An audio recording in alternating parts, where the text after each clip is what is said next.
हमको क्या करना भगवान से जी, हमको तो मेहनत करना है। और मेहनत का भगवा कर लीजिए, वाइट कर लीजिए, खुद तो वाइट किए हुए हैं, अपने खुद वाइट ड्रेस पहनेंगे, हमको भगवा करके क्या करना है। हमको कलरफुल ड्रेस पहनने की आज़ादी है। विधवा विलाप कराना चाहते हैं, भगवा लोग नहीं, कलरफुल करिए, भगवा होगा तो आपको भागना पड़ेगा। मंदिर में जाने से, भगवा रंग बनने से बहुसंख्यक की 90% आबादी में 9% लोग को संसाधन पे अगर पहुंचा दें, क्रीम लेयर पे, एजुकेटिव पे पहुंचा दें, मीडिया में पहुंचा दें, तो मुझे ये भगवा रंग स्वीकार है। भगवा रंग बना करके आगे मटका पीछे झाड़ू बंधवाना चाहते हैं तो भैया नमस्ते करता हूँ धीरेन्द्र शास्त्री जैसे लोगों को। मोदी जी कैसा ओबीसी के नेता हैं, मोदी जी आप भी समझिए इस बात को। अमित शाह जी आप कहते हैं ओबीसी के नेता है कि पंडिताई बाबा मंदिर मठ से उठ करके अपने संतान को, बेटा हो बेटी हो, एजुकेशन के तरफ लाइए। अगर वो हमारे बच्चे को डॉक्टर इंजीनियर बना दे, संसाधन पे कब्जा करा दे, मेरा महल बना दे, तो मैं मंदिर में जाके आज से बैठा रहूँगा। मुझे मंदिर से कोई परहेज नहीं है, लेकिन उस मंदिर को दुष्प्रचार करने के लिए मठ में हमको भी जगह दीजिए ना। अभी हमारे इटावा में केस हुआ ना, पंडितानी को मूत्र पिला रहे हैं यार। अगर कथा हम अगर ज्ञान है तो हम आईएएस बन सकते हैं, जज बन सकते हैं, कथावाचक तो नहीं बन सकते। मैं भी तो हिंदू हूँ, अगर मैं हिंदू हूँ तो मैं पंडित के पुजारी क्यों नहीं, हम कथावाचक क्यों नहीं। अगर मुझे हिंदू नहीं मानते हो तो जात पात में और वर्ण व्यवस्था में डालवे किए हैं तो हमको हिंदू से हटा दीजिए। राष्ट्रवाद की बात करते हैं, हिंदू की बात करते हैं, तो 80% लोगों को हिंदू की बात करिए, 80% लोगों को संसाधन पे दीजिए, एजुकेटिव पे दीजिए। पार्लियामेंट में क्यों बैठाते हैं जी। नसबंदी किया हुआ आदमी से शादी कोई महिला करेगी तो उसको बच्चा पैदा होगा जी। तो जो मेंबर ऑफ पार्लियामेंट बनते हैं उसी को नसबंदी कर देता है कि कांवड़ यात्रा में उधर करेंगे, दंगा उधर कराएंगे, वो झूठ मूठ के फूल बरसाएंगे, धन नहीं बरसाएंगे। वो कहते हैं कि आप भी कांवड़ ढो, आपके बच्चे भी करो और लेबर दिहाड़ी वाला मजदूरी करो, और वो भी नहीं होगा तो हमसे 5 किलो का राशन ले लो। पर माननीय प्रधानमंत्री जी या गृह मंत्री जी आप भी सावधान रहिए। आप चंद दिनों तक वोट की राजनीति बाबाओं से कर सकते हैं, मंदिर में हमारे युवाओं को भटका के कर सकते हैं, ज़्यादा समय नहीं। जागरूक हो चुका है बहुसंख्यक समाज का बच्चा, मेरे जैसा आदमी। मैं आपके बातों में गुमराह नहीं होऊंगा।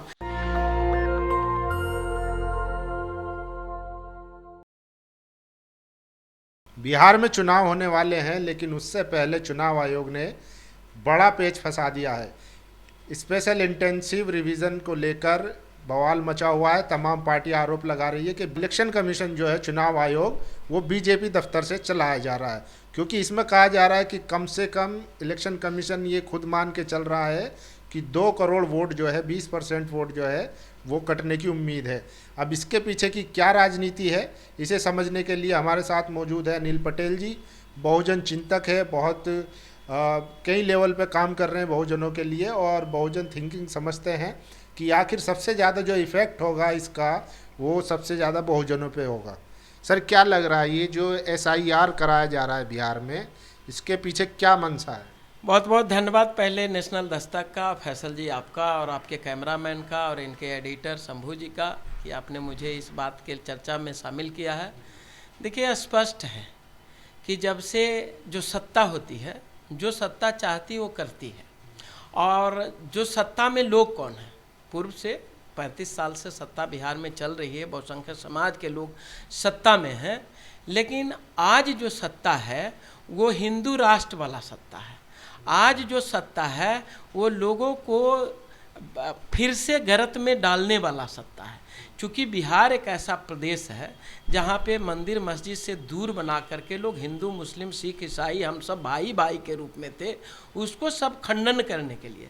अब जो अच्छी बात आपने कहा कि जो ये लोग NRC लाए थे उसी को लागू करने का सबसे पहला प्रदेश बना है वो बिहार बना है, जो बहुसंख्यक आबादी की बहुतायत लोग हैं, और साथ ही जो सत्ता केंद्रित होता है वो बहुसंख्यक समाज के ऊपर होता है।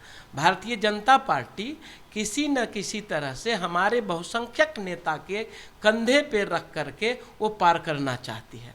नीतीश जी का गुड गवर्नेंस का सरकार है, ये अब इनको अच्छा नहीं लग रहा है, इसलिए कहीं न कहीं इनके दो चार नेता जो हैं वो इस तरह से अलर बलर करके और इस तरह को डंप करना चाहते हैं। माननीय नीतीश कुमार जो सुशासन बाबू हैं, मैं उनके फैंस हूँ, लेकिन आज कुछ दिनों से जो रणनीति अपना रहे हैं भारतीय जनता पार्टी के लोग, जो वोटर को फंसाने के लिए, और मैं कतई नहीं समझता हूँ कि ये चुनाव आयोग का है या सुप्रीम कोर्ट का है। आज सुप्रीम कोर्ट चले जाइए, आपको जब तक होगा तब तक तो चुनाव हो जाएगा। तो ये पेच चुनाव आयोग का नहीं है, ये कहीं न कहीं ऊपर से आका का है, जिन्होंने इस तरह के रणनीति को लेकर के जो हमारे गरीब गुरबा लोग जो गांव में गुजर बसर करते हैं और अपने रोजी रोटी, आपको जानते हैं ना कि बिहार को उद्योग क्या है, लेबर सप्लाई, मजदूर सप्लाई, तो उसको कहीं न कहीं के लिए लेबर सचेत हो चुका है। आप लोग के सौजन्य से नेशनल दस्तक जैसे तमाम मीडिया कर्मियों को धन्यवाद दूंगा जो बहुसंख्यक समाज का आवाज़ उठाते हैं, उनके वजह से लोग सचेत हो गए हैं। सचेत क्या हुए, वो जानते हैं कि मंदिर बनाएंगे, प्रसाद कौन बेचेगा, पूजा कौन करवाएगा, हम तो सिर्फ चंदा देने के लिए हैं, हम तो सिर्फ चढ़ावा देने के लिए हैं, और इसी के वजह से धीरेन्द्र शास्त्री जैसे लोग को चुनाव में उतारा जा रहा है। हिंदू राष्ट्र का निर्माण वो तो लग गए, वो कह रहे हैं कि हम गजवाए हिंद बनाए, भगवाए हिंद बनाएंगे। भगवा हिंद बनाएं, लेकिन लोगों को रोजगार दें, लोगों को समानता का अधिकार दें, पंडितों ब्राह्मण पोंगा पंडितों से छुटकारा दें। मंदिर में जाने से, भगवा रंग बनने से बहुसंख्यक की 90% आबादी में 9% लोग को संसाधन पे अगर पहुंचा दें, क्रीम लेयर पे, एजुकेटिव पे पहुंचा दें, मीडिया में पहुंचा दें, तो मुझे ये भगवा रंग स्वीकार है। अन्यथा अगर ये भगवा रंग बना करके आगे मटका पीछे झाड़ू बंधवाना चाहते हैं तो भैया नमस्ते करता हूँ धीरेन्द्र शास्त्री जैसे लोगों को, और ये जो चुनाव आयोग के ऊपर जो आरोप लगा करके जो काम कर रहे हैं उसको।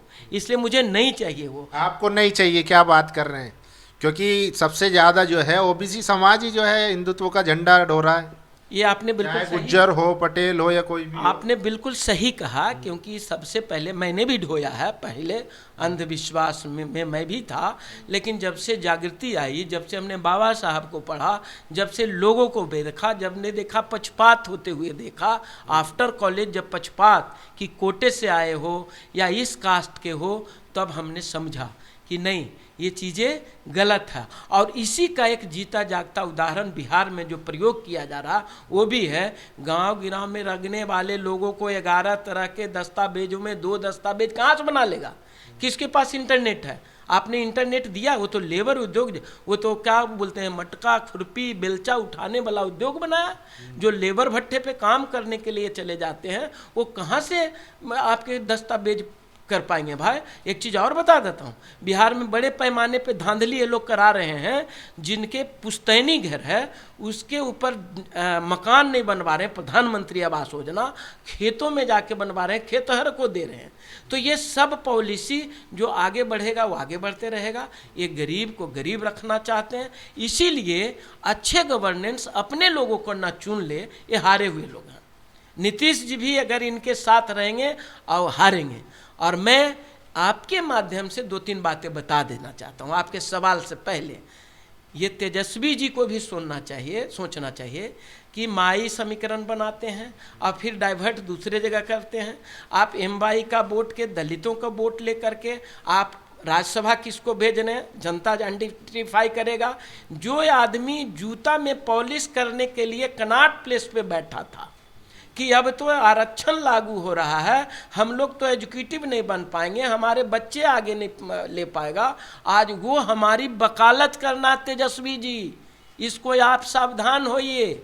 सारे पार्टी के लोग को सावधान करना चाहूँगा, चाहे जनता दल यूनाइटेड हो, चाहे चिराग पासवान जी क्या बोलेंगे, उनकी वो तो हनुमान जी है वो ना। हनुमान जी हैं, लेकिन वो आते हैं पासवान समाज के, दलित समाज से लोग को कितने अपने परिवार के अलावे कितने लोगों को टिकट दे करके समाज के यहाँ पे लाया है।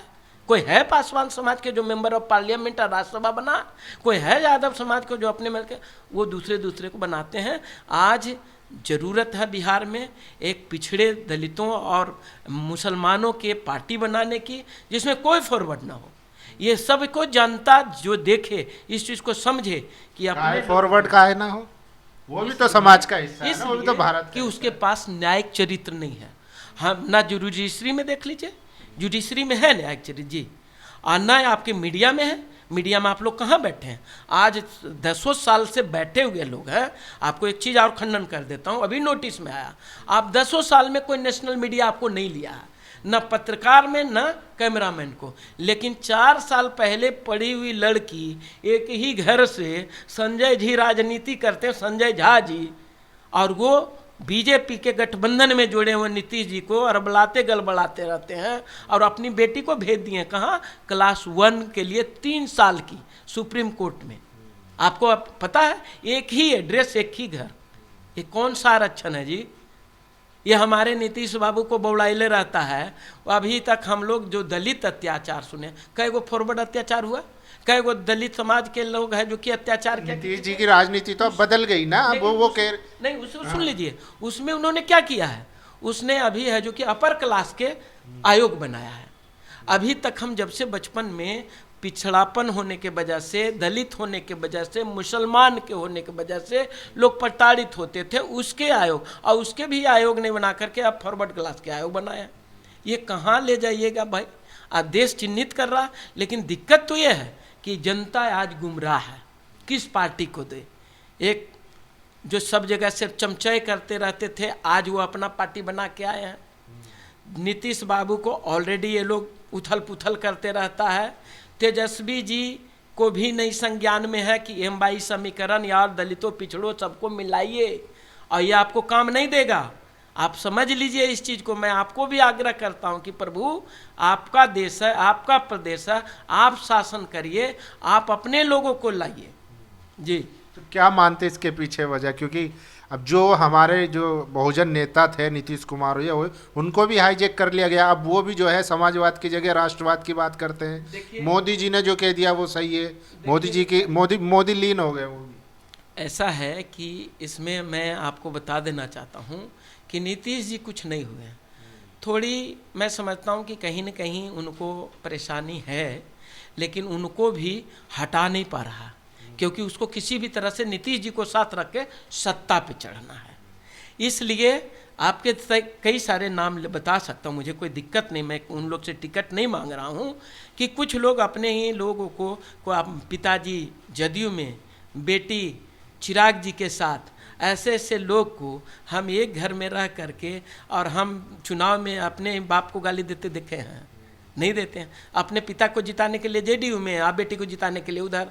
ऐसे ऐसे 3-4 चिन्हित लोग हैं। एक मैंने संजय झा का नाम लिया कि अपने बेटी को अपने वो संगठन में लाते हैं, और उसी का नाम लाई। मोदी जी कैसा ओबीसी के नेता हैं। मोदी जी आप भी समझिए इस बात को। अमित शाह जी आप कहते हैं ओबीसी के नेता है, तो झा जी की बेटी को कौन से के बदले, किस चीज़ के बदले आपने 2 क्लास 1 के है जो कि आपने चिन्हित कर दिया, और एक ही घर फ्लैट में रहने वाले? क्या बिहार में नीतीश जी को बरगलाने की वजह से ये तोहफा दिया है, या कुछ और भी दिया गया है? सबको तोहफा मिल रहा है, चाहे वो ललन सिंह हो, चाहे वो संजय झा हो। लेकिन नीतीश जी के बारे में कहा जाता था वो समाजवादी हैं, और ऐसा फैसला उनके मतलब वो नहीं ले सकते, या तो उनसे ज़बरदस्ती दबाव बनवा के डलवाया गया है, या जो अधिकारी है उन्होंने उनकी गैर मौजूदगी में कर दिया गया। स्वाभाविक हो सकता है कि उनको पता भी नहीं हो, क्योंकि बड़े नेता को बाहर क्या हो रहा, पब्लिक क्या चाह रही, उनको थोड़े दिखाया जाता है। ये भी हो सकता है कि उनको अंधेरे में। आजकल तो जेडीयू में भी प्रधानमंत्री जी की फोटो लगी हुई है, पार्टी तक पे कब्जा। सब जगह है, वो सब जगह है। लेकिन मैं बिहार के जनता से अपील करता हूँ कि इसको जो वोट के लिए जो आप लोग को वोट खत्म करने की बात कर रही है, ये वोट खत्म नहीं होगा। जो एक काल्पनिक रूप से जो 80 करोड़ आदमी जिनका गरीब बना करके जो राशन देते हैं, वो राशन भी आपको खत्म करेंगे। शासन पे जैसे ही आएंगे वो राशन खत्म करेंगे। पढ़ने के लिए इंतजाम करिए। समस्त बिहार वासियों, हिंदुस्तान के वासियों से निवेदन है कि पंडिताई, बाबा, मंदिर, मठ से उठ करके अपने संतान को, बेटा हो बेटी हो, एजुकेशन के तरफ लाइए, उद्योग जगत से जोड़िए। आपको जॉब नहीं है, इसमें भी प्राइवेटाइजेशन कर दिया। हमारा कार्यक्रम बी द पीपल का कई साल से चल रहा है, जिसमें हम लोग आरक्षण की बात करते हैं कि प्राइवेट नौकरी में भी आरक्षण दो। 8-9 हज़ार रुपये के नौकरी के काम कर रहे हैं, हिस्सेदारी ठेकेदारी में दीजिए, क्योंकि ठेकेदार के भी बड़े बड़े पूंजीपति हो रहे। हम कह रहे हैं, जैसे आपने एक सवाल किया था बाबा का, धीरेन्द्र शास्त्री का, अगर वो हमारे बच्चे को डॉक्टर इंजीनियर बना दे, संसाधन पे कब्जा करा दे, मेरा महल बना दे, तो मैं मंदिर में जाके आज से बैठा रहूँगा। स्कूल कॉलेज बंद कर देना चाहिए। तो कहा है वो जो कह रहे हैं कि भगवा हिंद बनाएंगे, तो वो नहीं चाहिए आपको? हमको क्या करना भगवा हिंद से जी, हमको तो मेहनत करना है, और मेहनत का भगवा कर लीजिए, वाइट कर लीजिए, खुद तो वाइट किए हुए हैं, अपने खुद वाइट ड्रेस पहनेंगे, और हमको भगवा करके क्या करना है? हमको कलरफुल ड्रेस पहनने की आज़ादी है।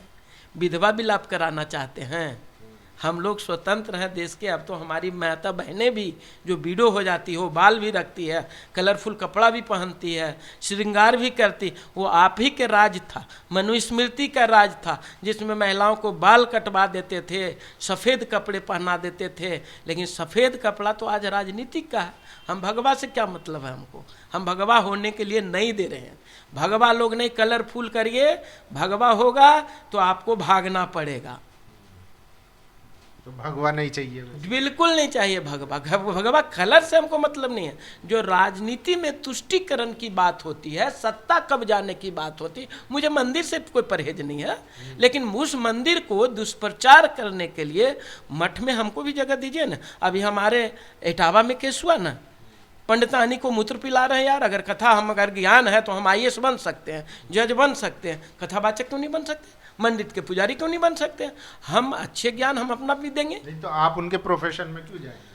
वो उनका प्रोफेशन, तो उनका हक, उनका अधिकार है ना, शास्त्रों के मुताबिक, शास्त्रों के मुताबिक। मैं भी तो हिंदू हूँ। अगर मैं हिंदू हूँ तो मैं पंडित के पुजारी क्यों नहीं? हम कथावाचक क्यों नहीं?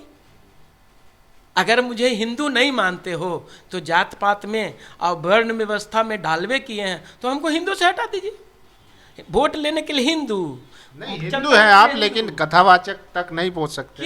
क्यों? हिंदू की बात करिए, राष्ट्रवाद की बात करते हैं, हिंदू की बात करते हैं, तो 80% लोगों को हिंदू की बात करिए, 80% लोगों को संसाधन पे दीजिए, एग्जीक्यूटिव पे दीजिए। पार्लियामेंट में क्यों बैठाते हैं जी? जात पात के नाम पे। जिस जात के बहुल है क्षेत्र, उसी जात के आप टिकट देते हैं। ऐसा क्यों? जिसकी जो है उसी पार्टी को आप एडॉप्ट करते हैं। कोई दूसरा नया पार्टी बनता तो उसका क्यों नहीं करते हैं? ये तो आपको स्पष्ट होना चाहिए बिहार वासियों को। एक RCP सिंह बड़े नेता हुआ करते थे, शायद अगर वो होते तो ये काम नहीं होने देते, और RCP सिंह को सबसे पहले हटाया। ये वहीं से जाल समझ में आ गया था कि बिहार को क्या करने वाले लोग। RCP सिंह जी जाल में झांसे में आ गए। हमारे बैकवर्ड के लोग, SC ST माइनॉरिटी के लोग, पता नहीं क्या उनको होता है कि अपने बलबूते पे आते हैं और उसके झांसे में आ जाते हैं। हम लोग झांसे में नहीं आते हैं। हम लोग काहे झांसे में आएंगे? हम लोग विरोध। बीजेपी में तो सबसे ज़्यादा अगर मलाई कोई खा रहा है OBC है। 27 मंत्री हैं, मुख्यमंत्री बना रखे हैं, स्टेट में डिप्टी CM है कई जगह पे। और क्या चाहिए? आप कह रहे हैं कि OBC को कुछ नहीं मिल रहा। अगर नसबंदी किया हुआ आदमी से शादी कोई महिला करेगी तो उसको बच्चा पैदा होगा जी। तो जो मेंबर ऑफ पार्लियामेंट बनते हैं उसी को नसबंदी कर देता है, तो फिर ये हमारे लोगों को एजुकेटिव क्लास में ला करके कहाँ देता? माननीय गणेश सिंह की बात करूँगा, आज उसी के वजह से उनकी पोस्ट छीन लिए थे। माननीय गणेश सिंह भारतीय जनता पार्टी के सांसद हैं, और उन्हीं को सबसे पहले उन्होंने आवाज़ उठाई कि जाति जनगणना होनी चाहिए। ये बी द पीपल पिछले 2019 से जाति जनगणना जैसे शब्द को, और जो आरक्षण के ऊपर, क्रीमी लेयर के ऊपर, और इसमें जो बैलेट पेपर से चुनाव हो उसके ऊपर कार्यक्रम कहीं न कहीं संदिग्ध के घेरे में है। तो आप इस चीज़ को भुलाइए नहीं। आप भी एक मुस्लिम समुदाय से हैं, आप बताइए कि अपने आप को सुरक्षित फील करते हैं? आप बताइए। नहीं, वो तो बिल्कुल है, वो तो देखने को मिलता है कि जिस तरीके से आज कहीं भी अगर निकलता है कोई तो वो अंदेशा रहता है कि भाई क्या पता कब क्या हो जाए। जैसे अभी कांवड़ यात्रा चल रही है, एक मुस्लिम दंपत्ति थी, परिवार था, उसकी गाड़ी रोकी, पूरा तोड़ फोड़ मचा दी। तो कानून व्यवस्था पे तो सवाल है। कांवड़ यात्रा भी गुमराह करने वाली काम मैं पहले ही बताया कि कांवड़ यात्रा में उधर करेंगे दंगा, उधर कराएंगे, वो झूठ मूठ के फूल बरसाएंगे, धन नहीं बरसाएंगे। आपकी बेटी की शादी के लिए परवरिश करने के लिए नहीं करेंगे, आपके बच्चों को परवरिश नहीं करेंगे। वो कहते हैं कि आप भी कांवड़ ढो, आपके बच्चे भी करो और लेबर दिहाड़ी वाला मजदूरी करो, और वो भी नहीं होगा तो हमसे 5 किलो का राशन ले लो। काम नहीं करोगे, बच्चे को नहीं पढ़ा पाओगे। ये सोची समझी राजनीति रणनीति तो है, ये सत्ता पाने का है, क्योंकि इन तमाम नेताओं के पास कोई वैकल्पिक एजेंडा नहीं है। देश को विकास के रास्ते पे ले जाने का विकल्प नहीं है, आम लोगों को अच्छे पथ प्रदर्शक बनने का नहीं है। इन्हीं सब के वजह से कांवड़ यात्रा कराएंगे, मंदिर की बात करेंगे, क्योंकि उनको शोषण करना है। जो रुपया आपने कमाया उसको मंदिर में दान दीजिए, बाबा को दान दीजिए। 5 रुपया में बाबा का नहीं, 5,000 रुपया दूं मैं भी, लेकिन 50,000 तो मेरे पास रातों रात मेरे संदूक में आ जाए, मेरे पॉकेट में आ जाए। किसी के बेटा को नौकरी बिना पढ़े हुए आया तो बता दे, बिना कंपटीशन का उसी को आता है। अपर क्लास के लोगों को बैठे बैठाए ज्वाइंट सेक्रेटरी बना दिया जाता है, IAS की पोस्ट दे दी जाती है, वहाँ आरक्षण नहीं है तो उनको बैठे बैठाए ये पोस्ट हमारे लोग। हम आपकी बात को बड़ी मानते हैं। 90% की आबादी, 70% हमारा हलधर है, 70% के लोग मजदूर हैं, 20% की जो आबादी बचती है उसमें तो उससे हम कहीं ज़्यादा बीट कर रहे हैं। हम देश को IAS दे रहे हैं लेकिन मलाईदार परत नहीं दे रहे हैं। उनको शक है कि अच्छा काम कर देगा। हमारे लोग चोर नहीं हैं। आप एक बात बताइए ना, पंडित जी पूजा कराते हैं तो उसके घर में तलाक नहीं होता है, पंडित जी के बहू बेटी आगे आपस में नहीं करते हैं, गैर पुरुष के मर्दों के साथ रिश्ता नहीं बनाते हैं। पंडित जी की बात कर रहा हूँ, हमारी छोड़ दो, कई तरह तमाम आरोप लगते हैं। तो ये सब चीज़ें पंडिताई वाला जो काम है उससे लोगों को ऊंचा उठे, अपने समाज में अपने लोगों को जनजागृत करे। बाबा साहब जाति का विनाश माता सावित्री फूले के मूवमेंट से चले। और एक बात और, बहुसंख्यक समाज को देखता हूँ क्या बाबा साहब को फूल माला अर्पण करता। विचारों को, आदर्शों को पालन करिए। उनके अधूरे सपनों को उन्होंने क्या बोला था? पढ़ना है, संगठित रहना है, संघर्ष करना है। लेकिन हम पढ़ रहे हैं, संघर्ष कर रहे हैं, कहाँ? लेबर बन के संघर्ष कर रहे हैं, नौकरी लेने के लिए संघर्ष कर रहे हैं, घर बनाने के लिए, संगठित नहीं है। इसीलिए 90% की आबादी पे 10% वाला राज करता है। राहुल जी ने तो बोला, राहुल जी की बात मैं प्रिय मानता हूँ, मैं उनके पार्टी का मैं कोई सिपाही नहीं हूँ, लेकिन उन्होंने बोला कि बहुसंख्यक समाज के लोगों के, OBC के लोगों के मात्र 3 ब्यूरोक्रेसी में सचिव थे, उनकी बात करी। आज पार्टी में कहाँ है? मेरे क्षेत्र में जहाँ से मैं आता हूँ एक दलित समाज का लड़का, नाम नहीं लूँगा, भारतीय जनता पार्टी में है और पिछले 10 साल से मंडल के अध्यक्ष बनता है, कर्म ठेकलौता बंदा।